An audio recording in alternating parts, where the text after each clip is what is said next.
Hello வணக்கம். இது உங்கள் சிவி ஜோன் சொல்லணும். எப்படி இருக்கீங்க? இப்போ பார்த்தீங்கன்னா விஜய பார்வதி பற்றி ஃபுல்லாக வந்துட்டு அப்படியே நொயின்னு பேசிகிட்டு இருக்காங்க. யார் அப்படின்னா கனி, ஆதிரை, திவ்யா, அரோரா. இவங்களுக்கு இதான வேலை. சரி, அதை பார்க்கலாம். அதுக்கு முன்னாடி பார்க்குற எல்லாரும் நம்மளோட சேனலை சப்ஸ்கிரைப் பண்ணிட்டு பாருங்கள், லைக் பண்ணுங்கள், கமெண்ட் பண்ணுங்கள், ஷேர் பண்ணுங்கள். இப்போ வாங்க அந்த வீடியோக்குள்ளே போகலாம்.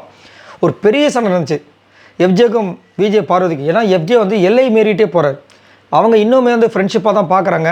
பட் அவர் வந்து அந்த ஃப்ரெண்ட்ஷிப்பை தாண்டி ரொம்ப கேவலமாக அவங்களோட பர்சனல் அந்த லவ் கண்டென்ட் விஷயங்கள், அதுக்கப்புறம் அவங்களோட ஃபேமிலி, இதெல்லாம் வந்து தேவையில்லாத வேலைகளை பண்ணிகிட்ருக்காரு.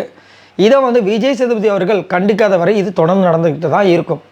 இப்போ பர்ஸ்ட் அவுட் ஆகிருப்பாங்க, நிறைய விஷயங்கள் நடந்திருக்கும். இதெல்லாம் வந்து பார்த்துட்டு இருக்கும். இந்த பக்கம் ஒரு டாக் போகுது. யாரை பற்றினா விஜய பார்வதியை பற்றி. யாரெல்லாம் பேசுகிறாங்கன்னா இந்த 4 பேரும். அதில் கனி என்ன சொல்கிறாங்க, இந்த விஜய பார்வதியில் இந்த கேமுக்காகவே செதுக்கப்பட்ட பொண்ணாம், தனித்தனியாக செதுக்கப்பட்ட பொண்ணாம். எங்கே எப்படி பேசணும், எப்படி பேசினா வெளியே செம்மையாக போகும், எப்படி அழுதா கரெக்டாக இருக்கும், எந்த இடத்துல கோவப்படும், எந்த இடத்துல டாஸ்க்கை பண்ணும். சரி, அதனால் உங்களுக்கு என்ன பிரச்சனை? இதுக்கு ஏதாவது பதில் இருக்கா? எல்லாமே தெரியுது. செதுக்கப்பட்ட பொண்ணு, அது செதுக்கப்பட்ட பொண்ணு.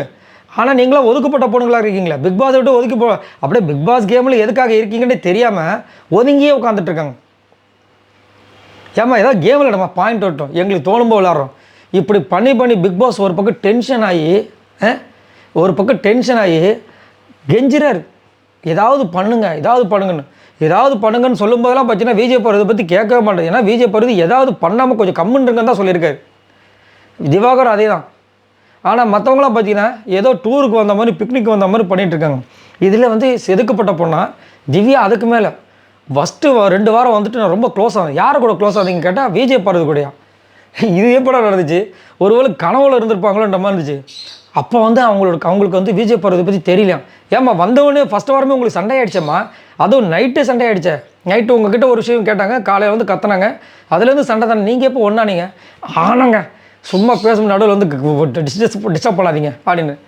அந்த 2 வாரம் தெரியலையா அந்த பொண்ணை பற்றி. அதுக்கப்புறமா வெளியே வந்ததுக்கப்புறமா தான் தெரியுதான் இந்த பொண்ணு நிறைய விஷயங்கள் ஏமாத்துறதும் சரி, அந்த கேமை எதுக்காக பண்ணுது, எந்த நேரத்தில் என்ன பேசும், எல்லாம் எங்களுக்கு தெரியும் அப்படின்றாங்க. எப்போ எதை பற்றி பேசுவாங்க, யாரை வச்சு பேசணும், யாரோட வாயை வச்சு பேசணும், இவ்வளோ விஷயமும் தெரியுமா அவங்களுக்கு? அப்படியா? இப்போ அவங்க என்ன மனசில் நினச்சிருக்காங்க சொல்லுங்கள், அது எனக்கு தெரியாது. சரி, இப்போ அடுத்தது அவங்க யார்கிட்ட வந்து பேச போகிறாங்க, அது எனக்கு தெரியாது. இப்போ டாஸ்க் வச்சாங்கன்னா அதில் என்ன பண்ண, அதுவும் என்ன தெரியும். அப்புறம் எதாவது தெரியும்னு சொன்னீங்க, நாங்கள் சொல்லுவோம் ஏங்க போய் அந்த பக்கம் அப்படின்னு என்னை திட்டினாலும் திட்டுவாங்க. சரி, இதை பற்றி உங்களோட கருத்துக்களை சொல்லுங்கள். மறுபடியும் குறை சொல்கிறத தான் பேசிகிட்டு இருக்காங்களே தவிர, அவங்க சைட்லேருந்து பிக் பாஸ் கேமுக்கு ஏதாவது இன்புட்ஸ் கொடுப்பாங்க, ஏதாவது கண்டென்ட் கொடுப்பாங்கன்னா தான் போயிட்டுருக்கு. இதை பற்றி உங்களோட கருத்துக்களை சொல்லுங்கள். பாய் நண்பர்களே.